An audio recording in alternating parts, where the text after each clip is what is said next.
I should remind members that they should stand in their place if they are intending to make a contribution in a debate. The question is that the House has considered the cultural and economic contribution of the Edinburgh Festivals. I call Dame Caroline Dainage. Thank you very much, Mr. Efford. It's a huge pleasure to serve under your chairmanship, and I'd like to congratulate the member for Edinburgh East and Musselburgh for securing this debate, and also for the excellent way in which he champions his city. He's, as someone who's visited the festivals during the August part of the festivals many times over the years, he's made a fine case for the value of them, and actually makes me want to go back again, because anyone who's visited Edinburgh at any time of the year will say what a wonderful, vibrant, historic city it is. I was not at all surprised to find out that of all the cities in the UK, Edinburgh receives the highest proportion of international visitors to the UK, 68% of the total number. The challenge, I think, for policymakers is how to grasp those strong pull factors and turn them into gold dust that not only benefits Edinburgh but benefits the rest of Scotland and indeed the rest of the UK. And the festivals play a massive part in that. So how can we best use our cultural heritage to further our soft power abroad and promote prosperity here at home? The 11 major festivals that comprise the Edinburgh Festivals are a perfect tool to do it. I think always the International Festival, the Fringe, the Tattoo get the limelight, but of course there are 11 festivals that make up the complement. The Edinburgh International Book Festival, which he's mentioned, remains the biggest in the world with over 900 authors in attendance. But the reports that have been released by the festivals lay bare some of the significant challenges: the rise in the cost of living accommodation, security expenses, and those costs are being exacerbated by frustrating, restrictive and punitive bureaucracy that's been imposed upon Edinburgh's landlords by the Scottish Government. I've also got concerns about the future of funding of acts for the festivals, like the Fringe. And both these issues tie into the all-important question of how and why the government should and could be stimulating cultural activity, specifically developing artists, actors, creators. This is too big for Edinburgh Council alone to deal with. This has an impact for the whole of Scotland. It has an impact for the whole of the UK, actually. In short, it is for all of us to work out how we continue to play a role. It plays a role as the incubator, the sort of R&D department for world-class artistic talent, for tourism, expanding horizons of those who come along and see the various festivals. And that's why, despite the fact that both culture and tourism had devolved, the previous government spent £1 million supporting the festivals with their digital offer. And it's the talent that brings visitors in their hundreds of thousands. I think 700,000 unique visitors last year alone. And that number doesn't account for the many artists who require somewhere to live. And it's the up-and-comers, those looking for their big break. The young, they're not well off, they're looking for somewhere cheap to stay. But the heavy-handed licensing and the prohibitive legislation around short-term lets is destroying any chance that many have of being able to be put up for the night. Gone are those days where a well-meaning, friendly person who wanted to support aspiring artists could just give over their spare bedrooms for a few weeks. New regulations require landlords to be compliant on very rigorous safety rules, fit and proper person tests, and assurances that the let will not adversely affect the community. And the measures have inversely impacted the availability of short-term lets. And that's especially ironic considering the fact that 72% of locals say the festivals make Edinburgh a better place to live, which I think is ironic, actually. If my local city was inundated with people every year, you couldn't find a table to go out and eat. I'm not sure whether I'd feel the same way, but people do feel the benefit of the festivals. So I urge anyone with a stake in the future of Edinburgh Festivals to engage with the Edinburgh Council's consultation into the scheme, which closes on Monday. And the Scottish Government would do well to review the 2022 regulation and ask themselves why it's decided to restrict access to one of our most successful cities and programmes of festivals at a time when these events are inevitably finding it more and more expensive and difficult to operate. I also hope that the Minister will, turning to him now, I hope that he'll have a conversation with his counterpart in Holyrood and emphasise the benefits to not just Scotland but the nation as a whole, and the need to cut through this bureaucracy and enable enable the market to work a lot more effectively. I'm worried about the effect of the Scottish Government budget cut to Creative Scotland. Almost £700,000 fund was a vital resource of participants in the festivals. I know that this fund was already extremely oversubscribed, so it's really difficult to rationalise the decision by both the Scottish Government and Creative Scotland. Artists just can't rely on pots of money like the Phoebe Waller-Bridge Keep It Fringe Fund. We need other artists whose careers have started at the festivals to pay and to support, to help others that are coming up behind them. But we also need all the authorities to be able to feed in and support as well. Festivals like the Fringe are often the very first big test for an emerging artist. They're a way for people to just have the most amazing experiences. And the cultural contribution is second to none. But they also just bring the world and its cultural wonders to Scotland, whether it's through the tattoo or through the international festival. It's vital the Scottish Government recognises the part it can play, and I hope the Minister will do his bit to encourage cooperation with the festivals in future years. To call the front benches at 5:26. So were a number of members who didn't indicate to the chair before the debate that they were speaking. We will get everybody in, but it does mean I've got to impose a 4-minute limit. So, Dr. Scott Arthur. Thank you, it's a pleasure to serve under you as chair.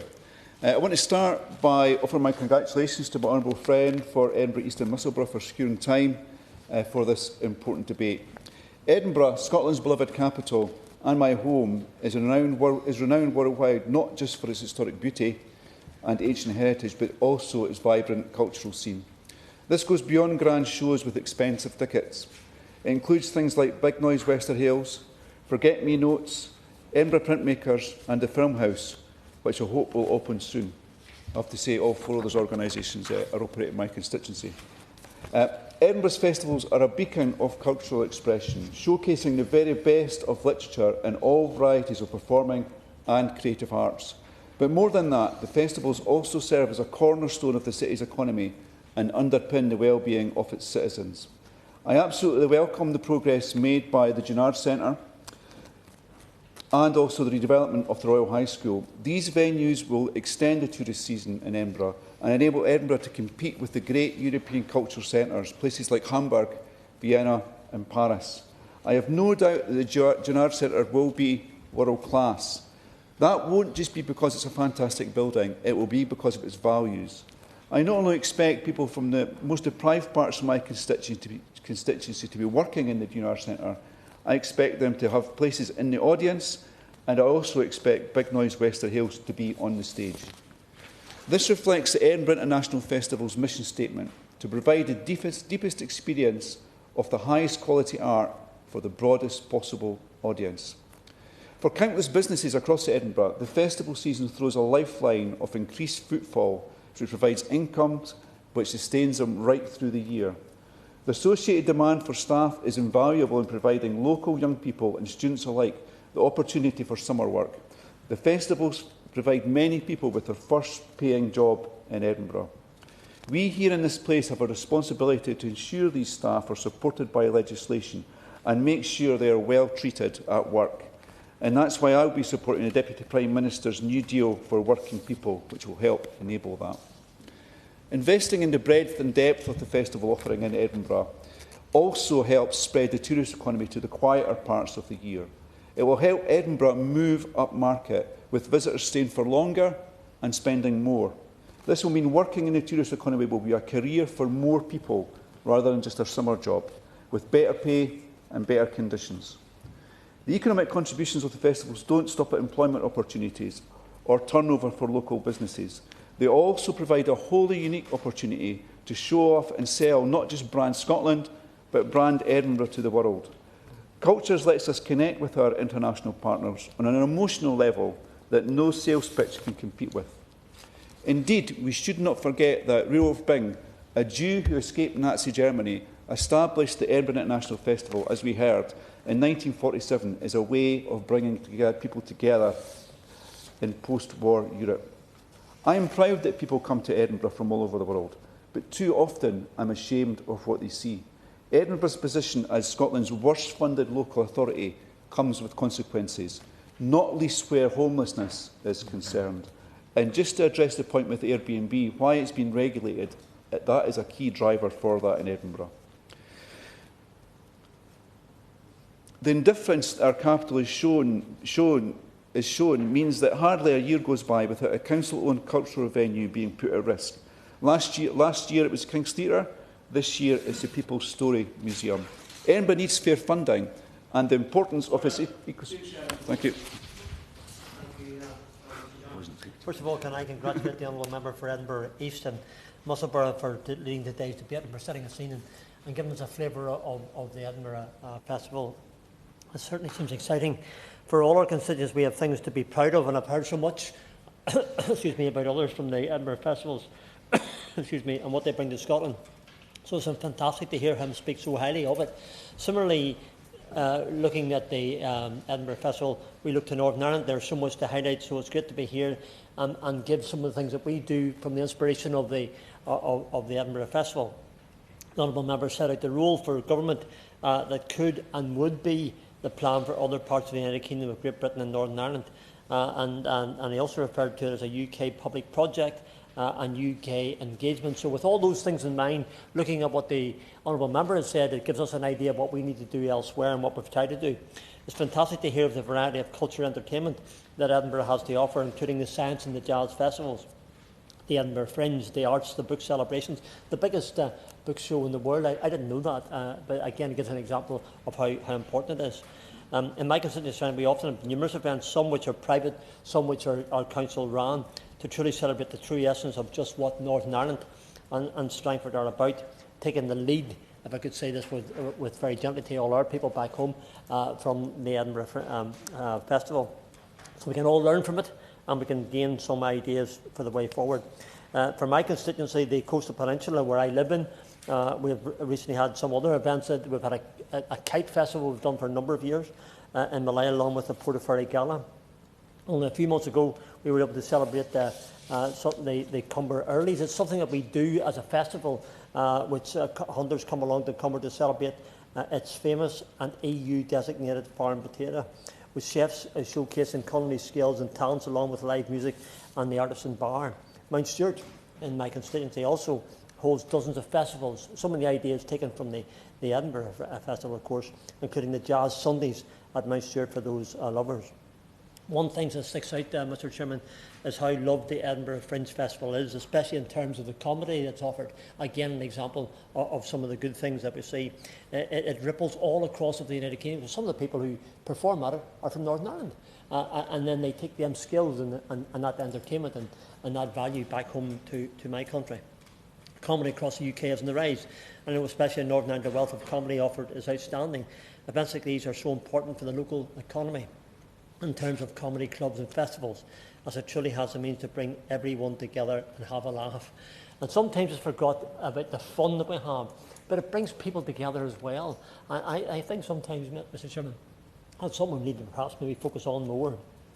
Just to mention, Mr Chairman, in the neighbouring constituency of mine, there's North Down. There's an open house festival, which is a music and arts festival that takes place each summer throughout in Bangor and North Down. I know dozens of people in constituencies of mine who would not miss the events this has to offer, and just to highlight how instrumental each and all examples are to our local economy. One of the thrusts of the honourable gentleman is how can we grow that in the economy and do more, and he's right to pursue that, and it's something we should be doing.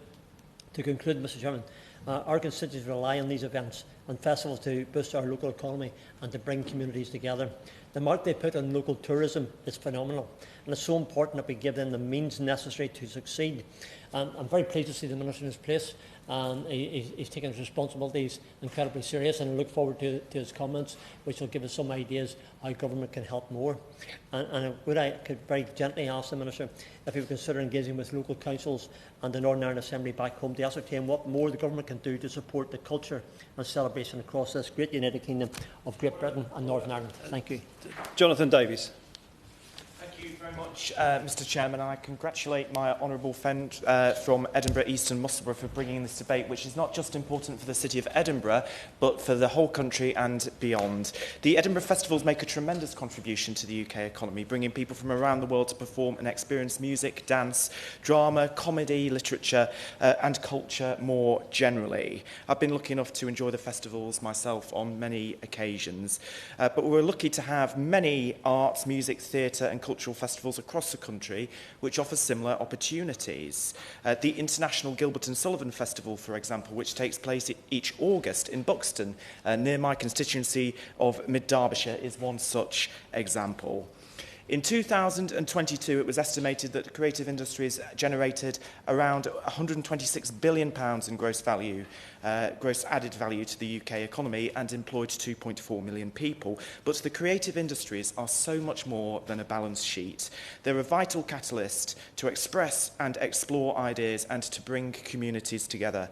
There's something common to every culture since the earliest times. Music, the visual arts, dance, drama provide an opportunity to walk in somebody else's shoes.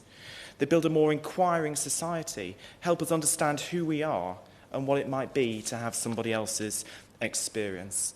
They're also a vital educational tool, but in far too many cases, not a staple in schools or something people have the opportunity to adequately engage with throughout their lives. One of the most important roles of festivals, such as those that take place in Edinburgh each summer, especially the Fringe, is that of an incubator for young performers to test new ideas, grow their confidence, or build their profile in front of a truly international audience. But the future of cultural festivals across the country and all they offer is undermined because increasingly young people do not have the opportunities they should have to benefit from a creative education. There has been an overall decline of almost 50% in the number of arts GCSE entries since 2010, and some schools no longer offer some arts subjects at GCSE level at all. 42% of schools no longer enter any pupils for GCSE music. 41% of schools no longer enter any pupils for drama GCSE, and 84% enter no pupils for dance GCSE. Increasingly, the creative subjects are becoming the preserve of those with the recourse to pay. But talent has no postcode, and every young person should have the right to a creative education. This decline matters. It matters for our economy and the UK's standing around the world, but it also matters for who we are as people, how we understand the world and interact with each other. So I'm delighted that the Labour manifesto commits the new government to supporting children to study a creative subject until they are 16, and that it will integrate a creative industries sector plan as part of its industrial strategy, creating good jobs and accelerating growth in film, music, gaming and other creative sectors. The new government is also committed to launching a new national music education network, a one-stop shop with information on courses and classes for parents, teachers and children. The new government faces huge challenges and it has inherited an appalling legacy from its predecessor. As it faces these challenges, I urge it to keep the creative industries and arts education at the forefront of its thinking as it undertakes its work of national renewal. Thank you. Well, the next two last speakers, I will have to drop the time to 3 minutes after this speaker. So Christine Jardine, 4 minutes. Thank you very much, Mr Chairman. It's a pleasure to serve under your chairmanship, and I also would like to congratulate the member for Edinburgh East and Musselburgh. We can't talk about the festival too often. We really can't. And the reference to Rudolph Bing, I learned the story of Rudolph Bing. I've loved the festival since I was a child, but I learned that story for the first time this summer at the book festival, which went ahead from Alan Little. And Rudolph Bing was an Austrian-born opera impresario, a Jewish refugee from the Nazis, who set up the festival in 1947 to heal, he said, the wounds of war through the arts. The very first performance was the Vienna Philharmonic Orchestra, and they performed Mahler in Edinburgh. And since then, it's become the massive event that we've heard of today. And growing up in Glasgow, we were slightly jealous, because all these famous people were going to Edinburgh, and Edinburgh had all this publicity. But actually, we got to benefit too. I went from school, they took us to see Hamlet as part of our higher English. We saw Derek Jacobi. And my love of the theatre, I think, was born that night. I love Shakespeare. So it provides a valuable educational tool for all of Scotland, for children. And I've grown up with it. My husband, who was an Aberdonian, he spent one August working at the festival on a show there. My daughter, who's a Glaswegian, spent a summer working at the festival. And I actually got to headline at the political festival this year. So it's a part of people's lives. And in Edinburgh, we have this strange relationship with the festival. We love it. It's the world's window on us. It's our chance to show off. But there's also an underlying tension that Baroness Lancaster referred to between this influx of tourists. We've seen the tension elsewhere in Vienna and Barcelona. Influx of tourists every year, the cost to the city, the most underfunded council in the country, the mess when we have strikes which coincide with it, the pressure on our public transport, the cost of accommodation in Edinburgh, which is now outrageous. So we have that competing tension. But if you look at what the festivals bring to the city, I don't think you can actually compare it if you think about where we'd be without it. Without the 400 million that it brings to the city itself, the other 300 million to the rest of Scotland when it acts as a tourism gateway. It is a jewel in our cultural crown, and we need to preserve it. It suffered during the pandemic, and lots of venues only just survived. So we need to help it to extend the level of tax reliefs for small businesses, address the barriers to financial support for small businesses, many of whom make a massive contribution to the festival, do more to support small venues that don't have the massive events that need, say, £1 on tickets for Murrayfield would help, but don't tell Murrayfield I said that. It also provides a stage for new talent, the incubator that's been talked about. You watch a comedy programme on British television any weekend of the year, and you will see someone who learnt their trade at the Edinburgh Festival. So, in short, over the past 75 years, it has enriched our city, its reputation across the globe, and actually our national reputation for music, theatre, comedy, books, television, you name it. It's enriched our reputation. And I believe that now we can say with some confidence that it has played a part, particularly this year, in fulfilling that original vision of fostering international understanding through the arts. Thank you. Kirsten Sullivan, 3 minutes. Tracy Gilbert. Thank you, Mr Chair. I'd like to start by congratulating my honourable friend and member of Edinburgh East and Musselburgh on securing this debate. From the early days, it's been the people of Edinburgh who have pushed for the best. At the inaugural festival in 1947, the Minister for Fuel and Power banned the floodlighting of Edinburgh Castle as coal rationing was still in place. However, the people of Edinburgh would not stand for this and generously donated their coal rations so that the castle could be lit from dusk to midnight during the festivals. And there is no doubt that the festivals are an economic success for Edinburgh and Scotland. The economic impact study published by BOP Consulting showed that the gross economic impact of the festivals in 2022 was worth £492 million for Edinburgh's economy and £620 million to Scotland. A worrying development, however, highlighted by the study showed that between 2010 and 2022, visitors spent more money on accommodation and less money on local public transport, entertainment and food and drink. In 2010, visitors spent 37% on accommodation, jumping to 51% by 2022. We know that with the expansion of the short-term let market and the increasing numbers of hotels, this spend will not benefit our communities, but industries that are ripe with insecure and low-paid work.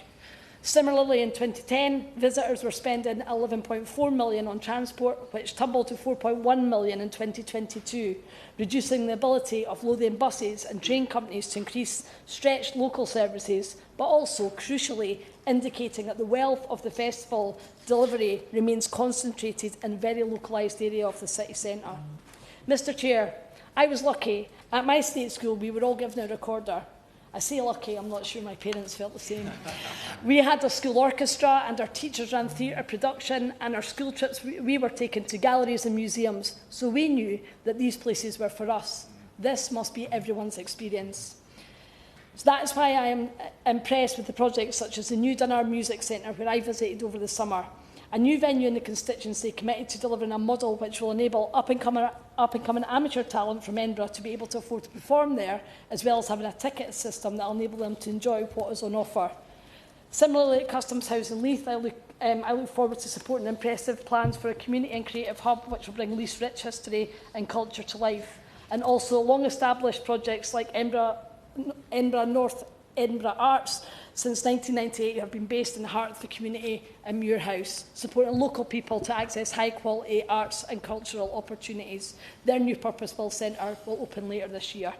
Finally, Mr Chair, affordability is key to delivering arts for all. Of course, affordability of tickets, but also for studio and hire space. This is evident in the private sector too, where WAS Studios, whose ethos was to provide affordable studio spaces, have sadly removed this model. Thank you, Mr Chairman. And my thanks also go to my friend, the member for Edinburgh East and Musselburgh, and I hope he doesn't mind this interloper from Glasgow West coming into the debate. I think the importance of the Book Festival is well worth recognising, particularly as Edinburgh is the first UNESCO City of Literature, something that we sometimes forget. But as we've heard, the Edinburgh Festivals make an important contribution to the economy of Edinburgh and Scotland, and provide a showcase for Scotland and a venue for art and artists from around the world. Every year, hundreds of thousands of tourists, as we've heard, and art lovers fill up the city as they make their way from one venue to another to enjoy one of the 40,000 performances on offer. Many artists come to Scotland to showcase their work, but I want to focus briefly today on a homegrown artist who is synonymous with the Edinburgh Festival, my old friend Richard DeMarco.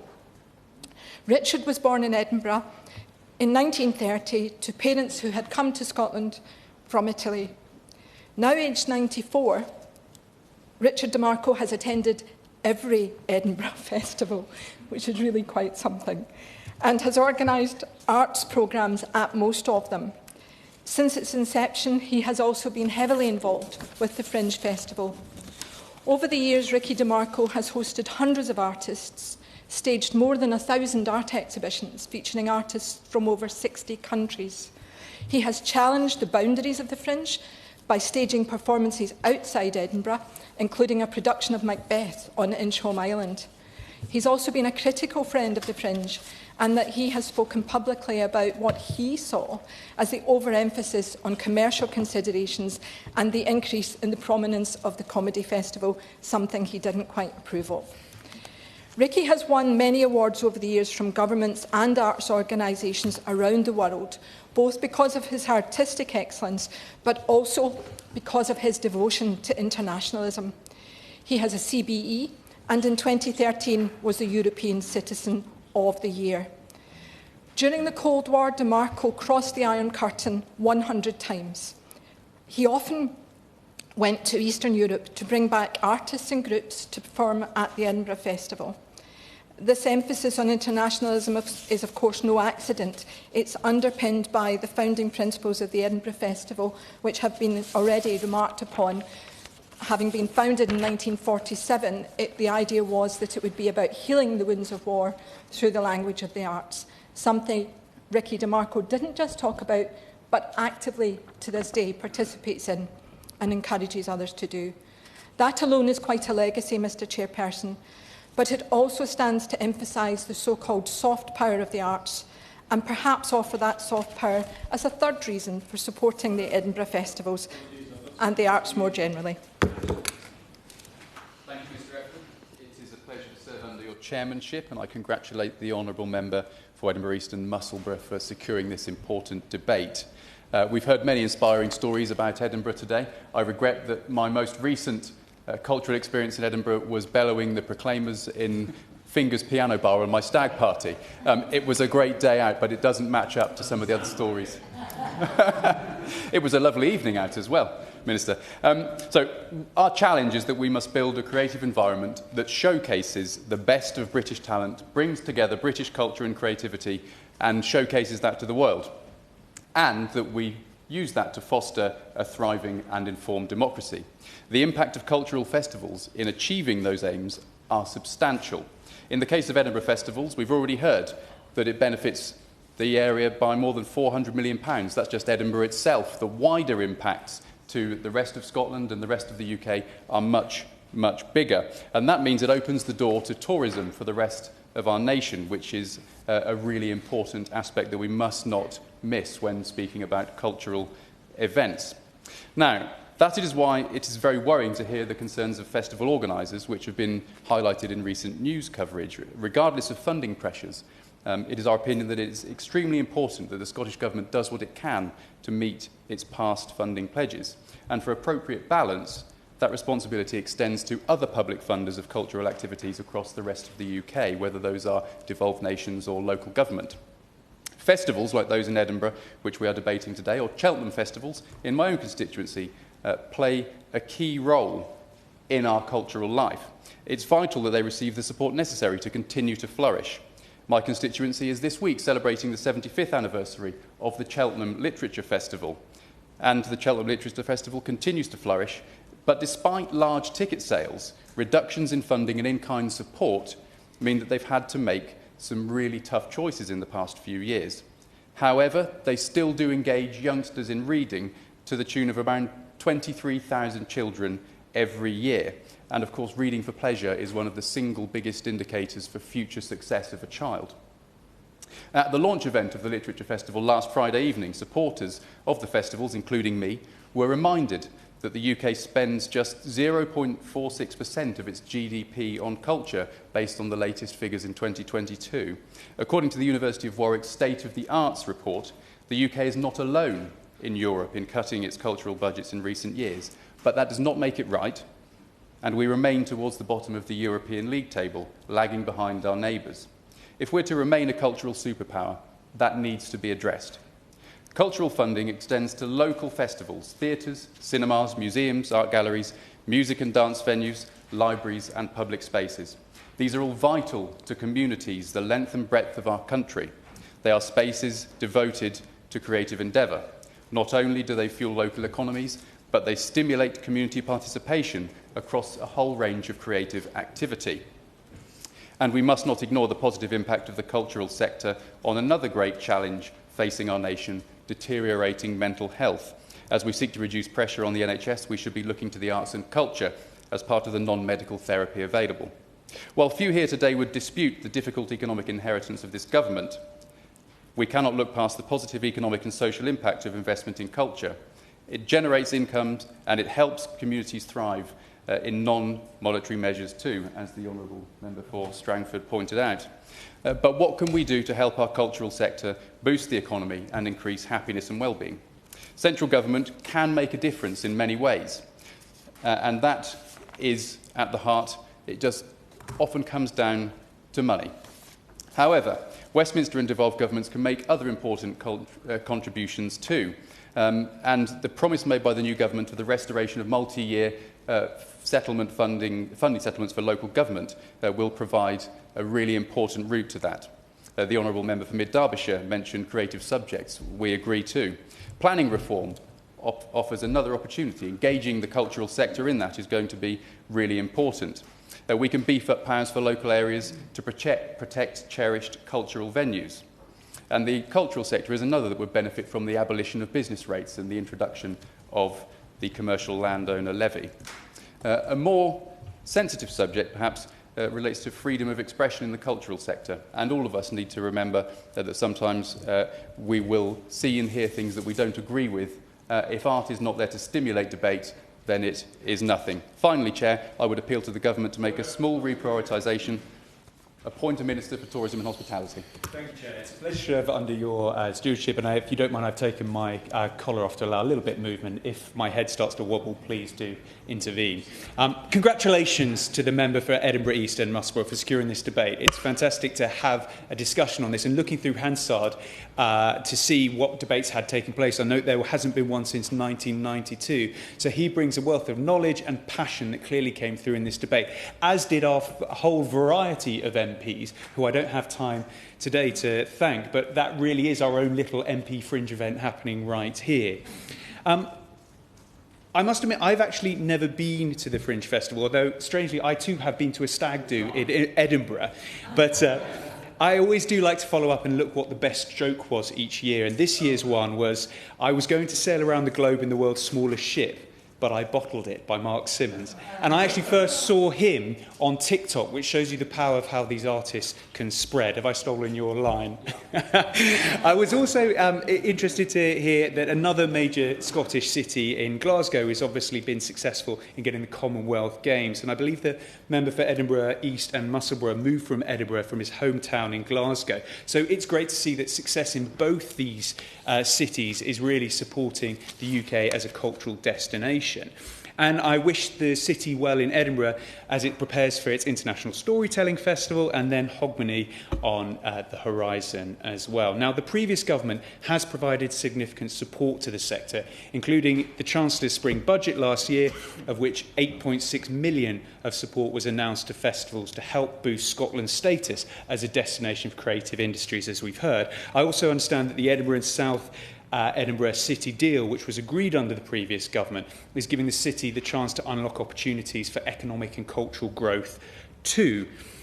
Now, the member for Edinburgh East and Musselburgh is well aware of the successes of the festivals, and I thought I'd add a couple more bits of data around that. With over 2.6 million tickets being issued, over 3,746 shows being registered, and over 60 different countries being represented on stage. This really does show the appeal not only locally but internationally. And as the member for Gosport said, the R&D incubator for the creative industries, which is something we must really cherish. I also noted, though, that the Edinburgh Fringe app was downloaded 124,000 times, which shows that a traditional festival can move with the times and work with people to be creative, quite literally, to engage more people. Now, I know that the full extent of the data and the impact for this year's festival has not been fully quantified or produced yet, but in 2022, the Edinburgh Fringe Festival was on par with the FIFA World Cup. And in 2022, BOP Consulting was commissioned by the Festival of Edinburgh to undertake an economic impact of the last 11 Edinburgh 11 Edinburgh festivals. The festival in 2022 generated an economic impact of £407 million, a significant increase from the 280 in 2015, not to mention the direct jobs of 7,000 and the 8,500 jobs across Scotland. Now, as the member for Edinburgh East and Musselburgh said in his House maiden speech just a couple of months ago, culture, hospitality and tourism form the economic backbone of my constituency, not least in August when it plays host to the Edinburgh International Festival and Fringe. So with that being said, turning to the Minister opposite, I'd be interested to understand whether he believes the visitor levy that's being proposed in Scotland will benefit the Edinburgh festivals. Will it benefit the city of Edinburgh and Scottish tourism as a whole? Because I understand that Edinburgh City Council, as well as Glasgow and Aberdeen, are looking at using this legislation. Does he feel that Scotland's got this right? And would it be something that he's considering across his department in Westminster? Now, the Minister has a jam-packed portfolio, and I'd hate for tourism and creative industries to become a fringe when it's too valuable for that. So can I ask the Minister, will he ensure that the creative industry budget is maintained in the upcoming budget? Has he spoken directly to the Chancellor about tourism and creative industries? And what assurances has he received that the creative industries will be protected with the tax reliefs being maintained? With that being said, we all in this House are here to celebrate what is a fantastic event. And can I put on record again my thanks for bringing this forward from 1992 all the way to 2024. I'd like to call the mover at 5:45. So if you could give him 1 minute at the end to sum up. Thank you. Thank you, Mr. Efford. It's great to sit under your chairmanship, and I should just point members to the register of interests because I was paid by the Edinburgh Book Festival a year ago. I note nobody else has had that to point out. And might I start just by paying tribute, as many others have, to Shona McCarthy. She's done a phenomenal job. 9 years, she's taken it through some of the most difficult moments for the festival. And it's just striking that 2.6 million people bought tickets this year, which is the 4th highest in its 77 years. Absolutely brilliant. We wish her really well. I should just say, I think the Minister should have, the Shadow Minister, sorry, we keep on doing this, we're not used to this bit. The Shadow Minister could have, I think, he didn't say that it was a Mark Simmons joke. He should attribute jokes to where they come from. But he also had the number 5 joke, which was, I love the Olympics. My friend and I invented a new type of relay. Well, he came up with the idea. I ran with it. Yeah, it was terrible, wasn't it? Really? Anyway, first of all, really pay tribute to my honourable friend, the new member for Edinburgh East and Musselburgh. It's great to have a lot of new friends, especially from Scotland. We are delighted and to see Edinburgh so well represented. I'm going to try an innovative thing, which is to answer the questions that have been asked as much as I can. So first of all, he asked about multi-annual financial planning. Of course, we do want to be able, insofar as we possibly can, to give economic stability to arts organisations, just as we do to local authorities and many other parts of the whole economy. That's one of the things that we're driving towards in the spending review. But I'm afraid I will have to point him to the fact that there's going to be a budget at the end of the month, and I can hear Rachel Reeves, at the back of my ear already saying that's far enough, Bryant. Secondly, he asked about cross-UK engagement. Can I make it absolutely clear? I do not want to engage in any kind of cultural battles with either Scotland or Northern Ireland or Wales. We should be seeing this as a joint venture, because the creative industries are a part of what defines this nation across the world, and we will only do well if we work together to achieve the best outcomes for performers, for people who might become performers, and for the industry as a whole. He makes a very good point about visas. I'm going to take that away and think about how we could most creatively work with the Home Office to make sure that we get this right. It's not just about people coming into the UK. I would also argue it's about UK acts being able to tour in Europe. I was absolutely delighted earlier on this year to go and see Depeche Mode in Cologne.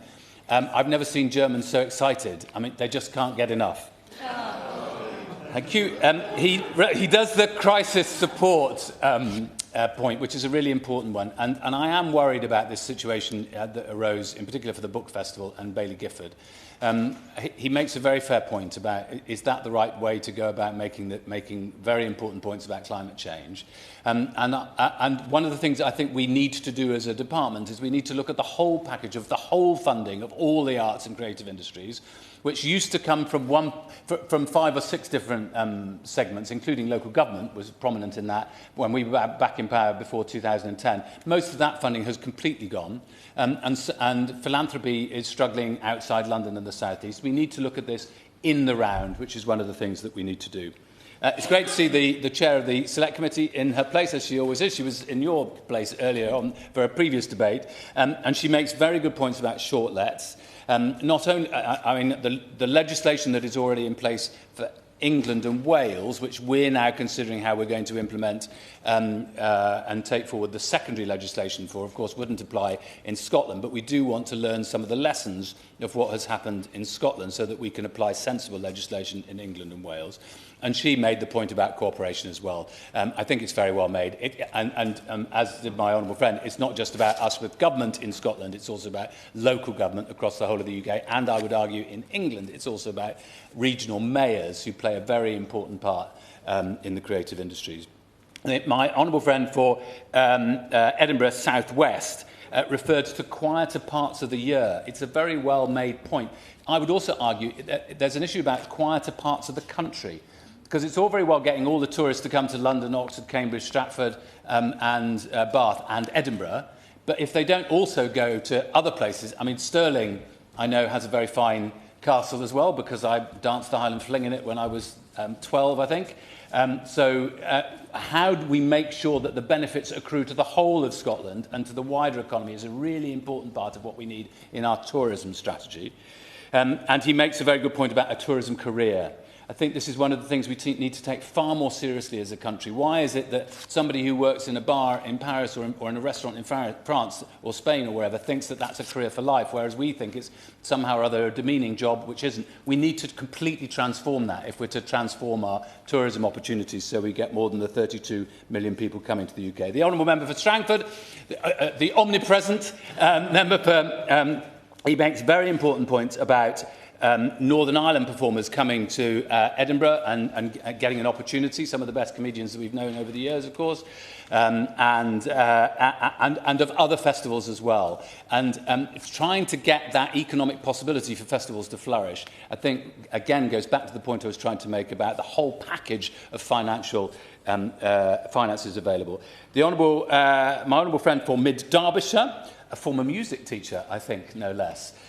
He makes very good points about other festivals. I'm not sure about the Gilbert and Sullivan Festival. I'm worried now that I might get into trouble, but I just remember that line. I think it's from, is it from Trial by Jury? She might very well pass for 42 in the dark with the light behind her. Dusk with the light behind her. Oh, there we are. You see, I've been corrected. But the most important point he makes is about creative education. We need to make sure that every single child in this country gets a proper creative education. It's a force multiplier for other forms of education. It means that they prosper better in the work market, and I think that is one of our determinations that we will transform that. My honourable friend for the honourable lady, sorry, for Edinburgh West. She's a friend as well. She's a very friendly person. She's from my mother's part of the world, Glasgow. So she made a very important point about the world's window on us. It's so important, this element of soft power. It's been referred to by several members in the debate. And the Edinburgh Festivals as a whole are a really important part of that. I know, for instance, the film festival, the television festival, these are world-renowned moments when people look to the UK. She talked about the cost of accommodation in Edinburgh, and that goes back to some of the discussions we've had about short lets. It's obviously a very significant concern, and one of the things that we want to learn lessons from. And again, that was referred to by my honourable friend, the member for Edinburgh North, too. I'm conscious that some people think that we're going to be looking at dynamic pricing in relation to accommodation costs. We're not. We're looking at dynamic pricing in relation to tickets. And, of course, it's very interesting that the Edinburgh Festivals do not use dynamic pricing. And I think that's a really important part of making the whole package affordable and more accessible to more people. My honourable friend for Glasgow West referred to the book festival. And of course, it's not just because Walter Scott gets a great big statue, but so many literary figures have come from Edinburgh and referred to the UNESCO City of Literature being an important part. One final point, just the Honourable Member for Cheltenham, he talked about the Cheltenham Festival. I welcome him to his place, look forward to working with him. I'm going to answer the questions from the member for the Shadow Minister, who I think sings in a barbershop quartet or chorus as well. Or not yet, all right. But he asked about the levy in Scotland. Obviously, this is of interest to lots of people. Lots of other countries do it. It's not something that we're pursuing at the moment. He asked about the creative industries in the budget. Well, he'll have to wait for the budget, won't he? He asked about tax reliefs. He can wait till tomorrow morning. The question is that the House has considered the cultural and economic contribution of the Edinburgh Festivals. As many as are of that opinion say aye. The contrary, no. The ayes have it. The ayes have it. Order. The sitting stands adjourned.